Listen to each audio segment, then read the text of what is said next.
Well, thank you, French, much shalom, greetings to you all. Now, congratulations go to Anna and Monty on the birth of your new grandchild. And whether you're here or a world away, you know what? The world finds out things very quickly. We all know, we all send goodwill and love to you. We are a community together, my friends. Community strengthens and unifies us. And having just celebrated a special festival dedicated to freedom from fear, remember that it is fear that drives us deeper into restrictive, painful ego states and away from a direct experience of what's really our true nature, and it is our essence of our true nature, a nature of kindness, compassion, and energy of sharing of thoughts, feelings, hopes, and dreams and wishes that unites this great fellowship of soul searchers, coming together every week in this community house of spirit, Beth Ruach. So once again, please go ahead and invite everybody you know, physically or spiritually, to gather and share from Psalm 133, the Hine Matov. Come together. Hine Matov. Benai. Shebetachim gam. Yachad. Hine Matov. Benai. Shebetachim gam. Yachad.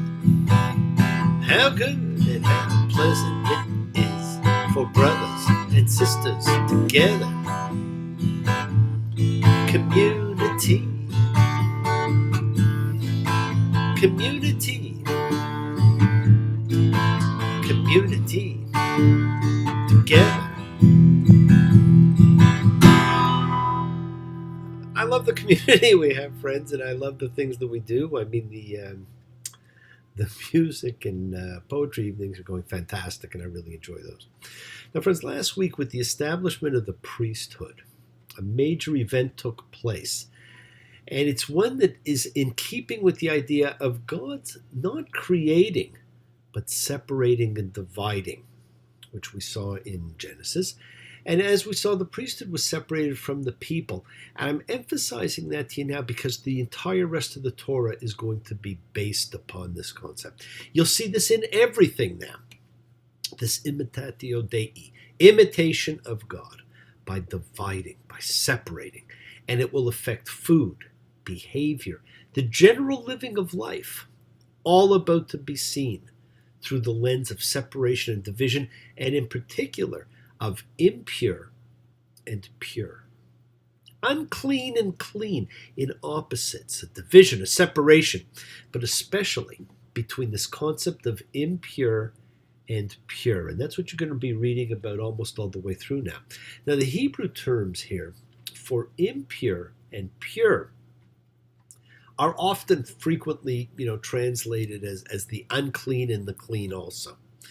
I would say each translation uses both sets of terms pretty well interchangeably, but neither pair of terms quite conveys the sense of the Hebrew, and they do mean different things in Hebrew.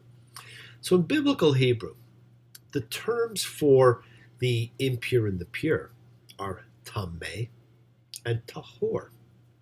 And those two words have two completely different roots, which conveys much more clearly that these terms refer to two distinct conditions, each of which has a particular status. So, by that I mean that being tameh, or impure, is more than merely being untahor, which is pure, right? Because the words are completely different and come from something completely different. So to be tameh is to be in a particular condition, the qualities of which are invisible, but which can be transmitted to other persons or objects simply by contact. Everything you're about to read centers on this one idea. Now, one comes to be in a condition of being impure as a result of specific occurrences, from menstruation, from other flows of the body's sexual organs, from a woman's giving birth, a week if it's a male baby, 2 weeks if it's female, from contact with a corpse, from certain forms of leprosy, or from contact with persons or objects that are currently tameh, impure. Now, one may also become impure from a forbidden sexual relationship, and one performs, certain acts to, restrict and remove this condition, such as separation, bathing, and in some circumstances, sacrifice, then one can return to a condition of being tahor, pure. It's a given. You will always be able to return to that condition. So I want you to watch for this, because this becomes the dominant theme for the entire rest of the trip, as I'm sure you noticed in Leviticus 11:46 with the list of foods that we concluded with, when we were told food to eat, not eat, but not why. The whys are never given. And even its concluding sentence gave no clue. This is the instruction, and the word for instruction, of course, is Torah, for animal and bird and every living being that moves in the water, and for every being that swarms on the earth, to distinguish, la'abdil, between the impure and the pure, and between the living thing that is eaten and the living thing that shall not be eaten. Right? So there's no reason, it's just we're told, and it's all got to do with impure and pure. Now, we will distinguish everything from here on, friends. And this week, we actually have another of our double parsha weeks. In fact, 3 of the next 4 are double parshas, almost in an effort to whip through the balance of this book of instruction. And it continues with this particular theme. Now, we just finished reading about the impure condition of menstruation and leprosy. And this week we get both of them. Tazria, she will bear seed, and metzorah, leprosy. So if you really want to pass on a week, this may be it. Although, what I tell you is that there are some things we've gotten better at, and recent biblical scholarship has improved translations and terms tremendously. And this week is actually a case in point. Friends, this is actually an incredibly misunderstood parsha, because it's not just about, menstruation and leprosy. It's a lot deeper than that. So it's really misunderstood. Baby, do you understand me now? Sometimes I feel a little mad. Well, don't you know, no one alive can always be an angel. When things go wrong, I seem to be bad. I'm just a soul whose intentions are good.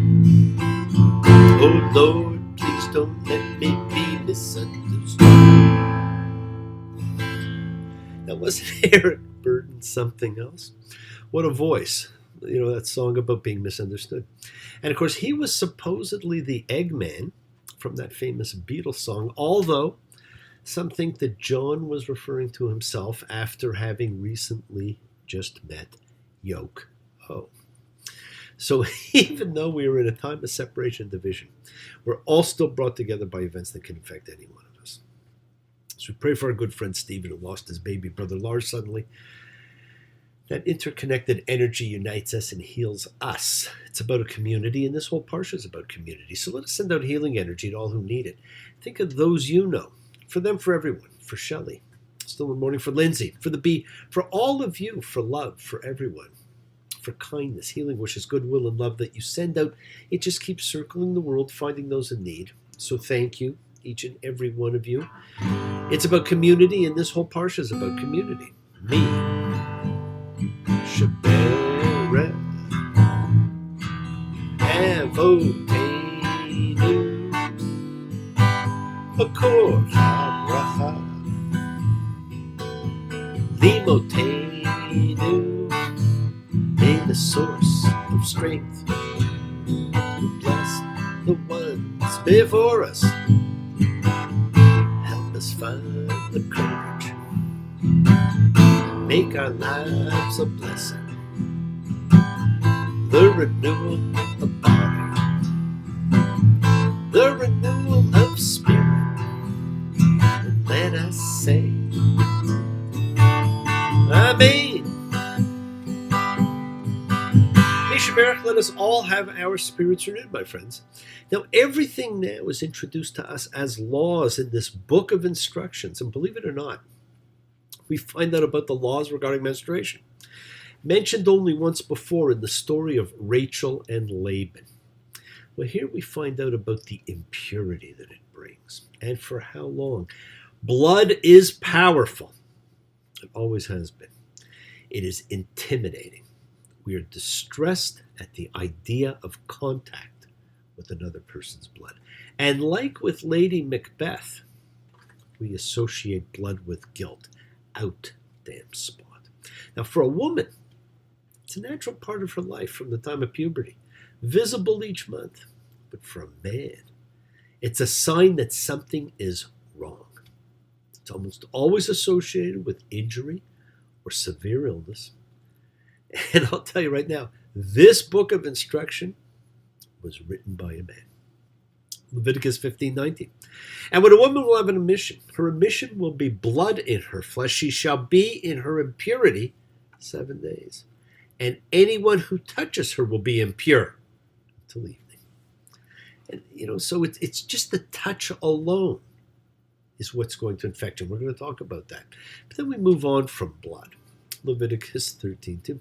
When a person will have a swelling or rash or bright spot in his flesh's skin, and it becomes an affliction of leprosy in his flesh's skin, he will be brought to Aaron the priest or to one of his sons, the priest. Now notice these two parshas about blood and about leprosy, and it's not really about leprosy, but they're all about visible differences. When one has a visible problem on his or her skin, it is a special distress. It's embarrassing. It's frightening. One feels ugly. One feels separate. One does not know how long it will last. One wonders, are others making fun? Or are they pitying? Or are they feeling disgusted? And that's not really changed that much, has it? See, the laws in this section convey that it is not that the person has done something wrong. That's something that our society tends to do. That it is not something intrinsic in the person's behavior. You see, being impure because of a skin condition does not mean that one has done something wrong, any more than being impure because one happens to be menstruating means that one has done something wrong. The issue is that a qualified person, and a qualified person is simply a priest, should identify the condition. Steps should be taken to prevent it from spreading, and the afflicted person should become well and return to the community. It is about community health and well-being and returning. It has an almost Borg-like quality to it. The collective, the community, must not be infected.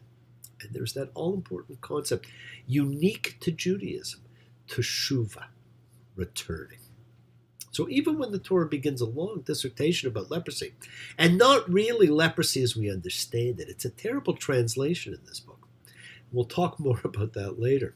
The biblical word for leprosy was metzorah, which is the name of one of these two parshas, for which there is a midrashim, or a story, which says that the word is actually shorthand for motzi shemra, which meant someone who brings out a bad name of someone else, or what we would call a slanderer. And I want you to remember that when we read about Miriam in Numbers 12. And again, that the translation is terrible. It's not really leprosy as we understand leprosy. It's a skin blanching. It's a whitening. It's a lack of pigmentation. Now, what you will notice is that there's, is that this whole thing becomes very technical in its approach, and so you just lose what it is. So what you don't notice is that there's probably a technical error in translation here, and it has one that has more to do with punctuation than anything. But what scholars have recently concluded is an impure person's contact with an object makes it impure entirely and instantly. And we saw that earlier with that quote where it says, you can't touch anything. This tells us something about the nature of impurity. It spreads throughout a person or object, and it is not because of any kind of creature like bacteria. It is simply a pervasive condition instantly. So what happens? Well, the afflicted sees the priest. Now, there's never any mention of doctors in the Torah. It's not about illness. It's not about medicine. It is about purification and return. The priest oversees